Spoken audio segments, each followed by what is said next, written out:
Hello students, आपका ICIT online classes में बहुत बहुत स्वागत है। आज से मैंने एक नया वीडियो, एक नया ट्यूटोरियल स्टार्ट किया है सीएसएस पे। इससे पहले मैंने एचटीएमएल के भी ट्यूटोरियल्स आपको दिए हैं, जावास्क्रिप्ट का भी दे रहा हूं। तो हम लोग जब कोई वेब डेवलपमेंट का काम करते हैं तो उनमें सीएसएस, कैस्केडिंग स्टाइल शीट्स का भी अहम रोल है। तो मेरे काफ़ी व्यूअर का ये डिमांड था कि सर सीएसएस से रिलेटेड भी वीडियोस डालिए, तो मैंने उनके डिमांड को देखते हुए सीएसएस का भी ट्यूटोरियल स्टार्ट किया है। आज ये मेरा फर्स्ट पार्ट है। आज हम लोग डिस्कशन करने वाले हैं कि सीएसएस होता क्या है, इसके सिंटेक्स क्या होते हैं, एक तरह से इसका एक इंट्रोडक्शन आज हम लोग लेने वाले हैं। तो चलिए हम लोग एक कॉमन भाषा में समझें कि सीएसएस की नीड हमें क्यों पड़ती है। तो देखिए, अगर आप कोई वेबसाइट डेवलप कर रहे हैं तो आपके वेबसाइट में बहुत सारे पेजेस होंगे, उन पेजेस में बहुत सारे कंटेंट होंगे। Content in the sense headings होंगे, आपके पैराग्राफ्स होंगे, आपके बुलेट लिस्ट होंगे, आपके टेबल होंगे। तो एक गुड वेबसाइट वो कहलाएगा जिसके अंदर इन एलिमेंट्स के अपीयरेंस एक जैसे हों।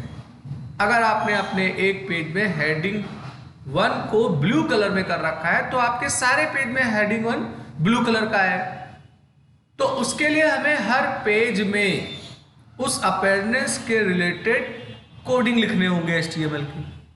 वहीं अगर आप सीएसएस जान रहे हो तो सीएसएस का एक सेपरेट फाइल आप बना लीजिए एक्सटर्नल, और आपके जितने भी एलिमेंट्स हैं आप उनकी प्रॉपर्टी सेट कर लीजिए और हर वेब पेज में उसको आप इंपोर्ट कर लीजिए। तो आपको इंडिविजुअली सबको बार बार नहीं करना होगा, तो आपके पूरे वेब पेज का कंटेंट एक जैसा होगा, पहली बात। दूसरी बात, हमारा जो HTML है उसमें जो हमें प्रॉपर्टीज मिलते हैं अपने एलिमेंट को डेकोरेट करने के लिए, वो उतने रिच नहीं होते हैं। जैसे मैं एक एग्जांपल ले लूं, अगर आप बुलेट लिस्ट की बात करते हो तो इसके पास वही 3-4 सिंबल हैं, उन्हीं का ही बुलेट बनता है। पर अगर आप रिच फॉर्मेटिंग करना चाहते हो तो वहां हमारी नीड होती है सीएसएस की। तो सीएसएस के बारे में मैंने आपको लिखा है, cascading style sheets fondly referred to as CSS, माने हम लोग कैस्केडिंग स्टाइल शीट को ज्यादातर पसंद करते हैं सीएसएस बोलना, is a simply designed language intended to simplify the process of making web page presentable। तो ये जो है ये एक लैंग्वेज है, पर ये एक डिजाइन लैंग्वेज है, और इसका प्रयोग किया आता है कि जो हम लोग वेब पेजेस बना रहे हैं उनमें जो कंटेंट है उनका अपीयरेंस क्या होगा, प्रस्तुत किस रूप में हो, उनके लिए। CSS allows you to apply styles to web pages, माने आप इसके मदद से अपने वेब पेजेस पे स्टाइल लागू कर सकते हो। More importantly, CSS enable you to do this independent of the HTML that makes up each web pages. जैसे मैंने पहले बोला था कि अगर हर वेब पेजेस का अपीयरेंस एक जैसा रखना है तो ऐसे स्थिति में CSS आपको योग बनाता है। CSS इजी टू लर्न, बहुत आसान है, एंड अंडरस्टूड, समझने के लिए भी आसान है, but is provide powerful control over the presentation of an HTML document. तो एक तरह से जो आप वेबसाइट बना रहे हो, वेब पेजेस बना रहे हो HTML के मदद से, वो एक प्रकार का प्रेजेंटेशन है। तो अगर आपको अपने पूरे प्रेजेंटेशन के ऊपर नियंत्रण रखना है तो ऐसे स्थिति में हमें CSS को प्रयोग करना चाहिए।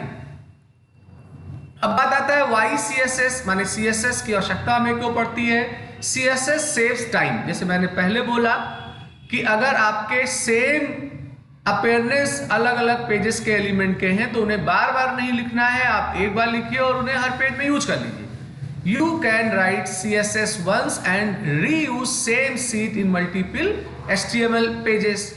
Easy maintenance. इजी मेंटेनेंस का मतलब ये हुआ to make a global change, simply change the style. भाई सपोज करो आप हेडिंग 1 का कलर ब्लू ना रख के ग्रीन रखना चाहते हो, तो जितने भी हेडिंग 1 उस वेब पेज में आए या और वेब पेज में आए आपको सब जगह इंडिविजुअली करना पड़ेगा।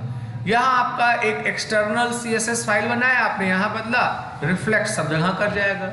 सर्च इंजन, जो सर्च इंजन्स होते हैं वो CSS के द्वारा लिखे गए कंटेंट को बहुत इजीली पढ़ लेते हैं, उन्हें स्ट्रगल नहीं करना पड़ता है।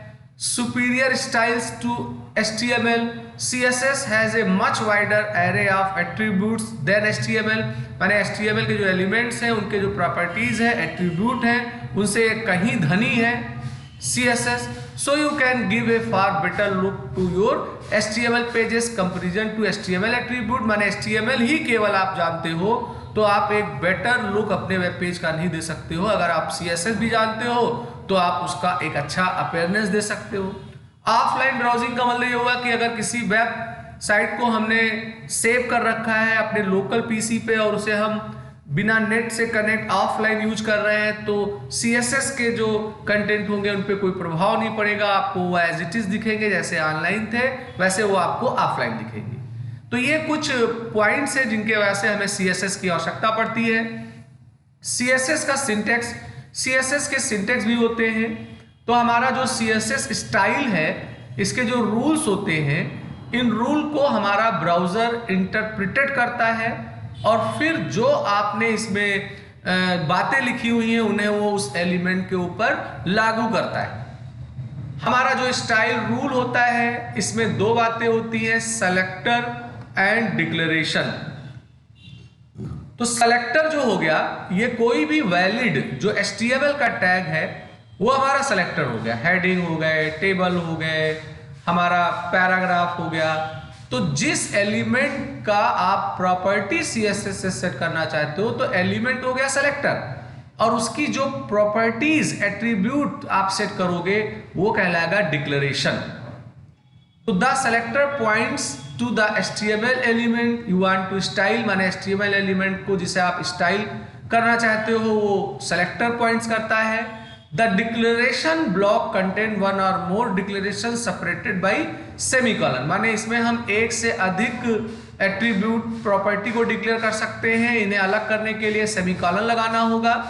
ईच डिक्लेरेशन इंक्लूड ए CSS प्रॉपर्टी नेम, ये प्रॉपर्टी का नाम है colour, and A value, blue जो हो गया वैल्यू है, कलर रेड भी हो सकता है, कलर येलो भी हो सकता है, तो कलर का नाम जो हो गया ये वैल्यू है और कलर जो है ये एक हमारा प्रॉपर्टी हो गया। और इनके बीच में हम लोग कॉलन का निशान लगा के इन्हें सेपरेटेड करते हैं। Colour is property and blue is the value, यानी कलर जो है ये प्रॉपर्टी है, ब्लू वैल्यू है, फॉन्ट साइज प्रॉपर्टी है, 12 px इसकी वैल्यू है। ए CSS declaration always and with A semicolon, माने CSS जब खत्म हो जाए तो आपको सेमीकोलन का निशान लगाना होता है। And declaration block are surrounded by curly braces, यानी जो मजला ब्रैकेट होता है इसके ओपनिंग और क्लोजिंग में हमें इसका डिक्लेरेशन करना होता है। तो ये इसका सिंटेक्स है।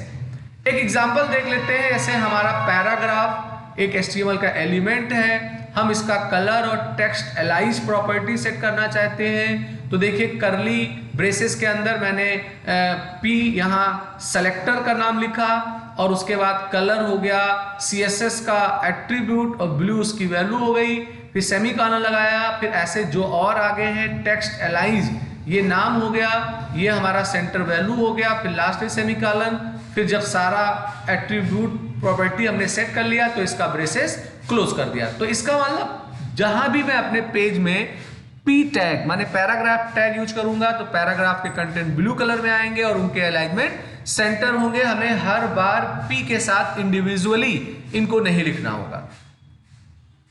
CSS selector, CSS selectors are used to find HTML element, जैसे मैंने ऊपर पहले बताया कि H1, P, टेबल ये सारे आपके सेलेक्टर हो जाते हैं based on their element name, ID, class, attribute and mode. अब आपके जो सेलेक्टर्स हैं इनको भी हम अलग अलग तरीके से यूज करते हैं। इनमें आता है यूनिवर्सल सेलेक्टर, जैसे एक हो गया कि हम पैराग्राफ का क्या अपेयरनेस रखेंगे, हेडिंग का क्या अपेयरनेस रखेंगे, पर अगर आप प्लान कर रहे हो कि मेरे पूरे कंटेंट का, चाहे वो पैराग्राफ हो, चाहे हेडिंग हो, चाहे टेबल का कंटेंट हो, उसका अपेयरनेस एक जैसा हो, तो आप एस्ट्रिक का निशान लगा रहे हो, दैट मीन्स ये यूनिवर्सल सेलेक्टर हो गया, ये पूरे कंटेंट के लिए काम करेगा और जो भी आप नेम और वैल्यू लिखोगे, प्रॉपर्टी सेट करोगे, वो पूरे कंटेंट के लिए लागू होगा। तो ये ब्लैक कलर का कोड है, तो आपके पेज के सारे कंटेंट जो होंगे वो ब्लैक में आएंगे। तो ये यूनिवर्सल हो गया। और अगर आप किसी एक पर्टिकुलर एलिमेंट का नाम लिख के उसका स्पेसिफाई कर रहे हो प्रॉपर्टी, तो ये सेलेक्टर हो गया, द एलिमेंट सेलेक्टर हो गया। इससे पहले वाला जो था ये यूनिवर्सल सेलेक्टर था, ये एलिमेंट सेलेक्टर हो गया। फिर उसके बाद में डिसेंडेंट सेलेक्टर होता है। डिसेंडेंट सेलेक्टर का मतलब कोई अगर एलिमेंट है, उसका कोई एक एट्रीब्यूट है, उस एट्रीब्यूट के वास्ते कोई प्रॉपर्टी सेट करना है, तो उसको हम लोग डिसेंडेंट सेलेक्टर बोलते हैं। एक आईडी सेलेक्टर है। आईडी सेलेक्टर में क्या होता है कि हम एक नाम यूजर के द्वारा डिफाइन करते हैं। जैसे इसका सिंटेक्स है, हैश का निशान लगाया जाएगा, फिर एक नाम दिया जाएगा और इसके करली ब्रेसेस में जो भी मैं प्रॉपर्टी सेट करूंगा, तो ये पैरा 1 आईडी सेलेक्टर के नाम से जाना जाएगा। और हम HTML के किसी भी टैग में आईडी एट्रीब्यूट के साथ इस प्रॉपर्टी का नाम लिखेंगे सेलेक्टर का, तो उसका अपीयरेंस इसी जैसा हो जाएगा।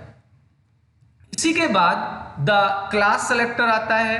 क्लास सेलेक्टर में हम लोग डॉट का निशान लगा के एक कोई क्लास का नाम दे देते हैं और उसकी प्रॉपर्टी सेट कर देते हैं। और जब आप HTML के किसी एलिमेंट में क्लास एट्रीब्यूट के साथ इसका नाम लिखते हो, तो वो अपीयरेंस उसके ऊपर लागू हो जाता है। ऐसे ही ग्रुपिंग सेलेक्टर भी है। ग्रुपिंग सेलेक्टर का मतलब ये हुआ कि जैसे आपको लगता है कि मैं हेडिंग 1 का जो अपीयरेंस ले रहा हूं वो हेडिंग 2 का भी होगा, हेडिंग 3 का भी होगा, पैराग्राफ का भी होगा, तो उनका इंडिविजुअल CSS प्रॉपर्टी सेट करने से बेहतर है कि ऐसे आप ग्रुपिंग में आप उन्हें लिख सकते हो। तो यहां पर मैं ये कह रहा हूं कि हेडिंग 1, हेडिंग 2 और जो पैराग्राफ टैग होंगे, एलिमेंट होंगे, इनका टेक्स्ट अलाइनमेंट सेंटर होगा, कलर इनका रेड होगा। तो ये आज का मेरा पहला पार्ट था CSS का। इसमें मैंने CSS का इंट्रोडक्शन दिया, उसे क्यों यूज में लाया जाता है, उसके फायदे क्या है ये बताया। फिर इसके सिंटेक्स में मैंने सेलेक्टर और डिक्लेरेशन की बात की। सेलेक्टर में भी grouping selector, class selector, ID selector, element selector, universal selector की बात करी। अब मैं नेक्स्ट आपके लिए वीडियो लेके आऊँगा जिसमें मैं प्रयोगात्मक यूज करके जो आगे के प्रॉपर्टीज़ हैं उन्हें मैं ओरली भी बताऊंगा और आपको सीधे ब्राउज़र पे ले आके HTML में उसको इन्वॉल्व करके उसके कोडिंग को रन करके भी दिखाऊंगा। तो मैं उम्मीद करता हूं कि आज का वीडियो आपको पसंद आया होगा। अगर पसंद आया तो आप इसे लाइक करिए, आप इसे शेयर करिए, आप सब्सक्राइब बटन पे जरूर क्लिक करिए, बेल आइकन को लीजिए जिससे मैं कोई नया वीडियो बनाऊं तो उसका अलर्ट आपको तुरंत मिल जाए। आप मेरे वीडियो में कमेंट्स जरूर किया करिए, क्योंकि कमेंट्स पढ़ने से हमें ये पता लगता है कि हमारा काम अच्छा है या हमें और भी इम्प्रूवमेंट करना चाहिए। तो आज का क्लास मैं ही समाप्त करता हूँ। मैं जल्द ही आपके लिए नेक्स्ट वीडियो लेके आऊँगा। आपका दिन शुभ हो।